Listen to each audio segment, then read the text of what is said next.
In 1977, the FBI was hunting serial killers. NASA was launching Voyager into deep space. Disco was playing on every radio. And in a quiet London suburb, something was hunting a family. Most Americans have never heard this story, but those who have never forget it. Margaret Hodgson was just trying to survive. Divorced, raising 4 kids alone, no money, living in a small council house on Green Street in Enfield, North London. The house was nothing special. Thin walls, creaky floors, narrow staircase.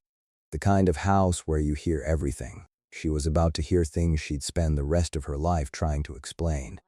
It started on the night of August 30th, 1977. Margaret was putting the kids to bed when she heard it.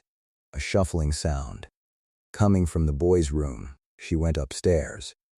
Nothing there. Then, the knocking started. 3 deliberate knocks. From inside the wall. Slow. Rhythmic. Like something announcing itself. She called the police.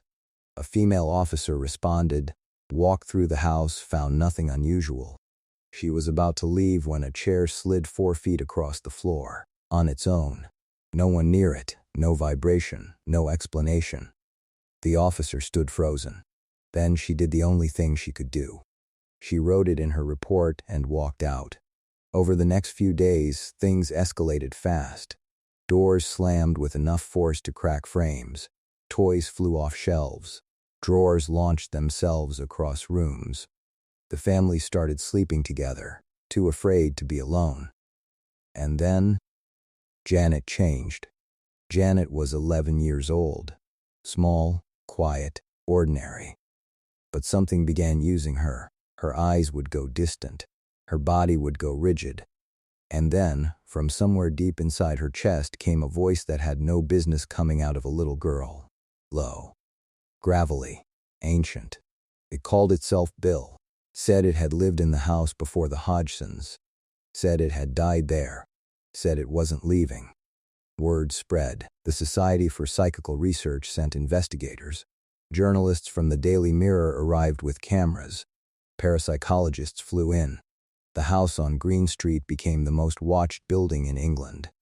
And the activity didn't stop. It performed. Investigators documented over 1,500 separate incidents across 14 months. Furniture stacked itself overnight. Pools of water appeared on the floor with no source.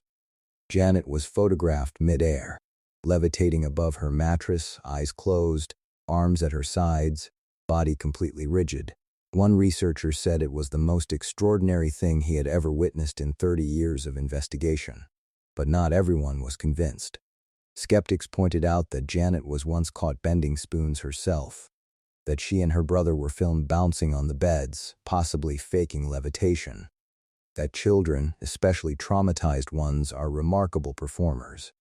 A psychologist brought in to evaluate the family said the trauma was real. The fear was real. The stress fracturing that household was absolutely real. But he also said, the footage didn't fake itself. The 30 independent witnesses didn't coordinate their stories. The police officer didn't imagine what she saw. And the voice? Nobody could explain the voice. Audio recordings from inside the house captured Bill speaking for hours. Researchers played the tapes to voice specialists. The conclusion?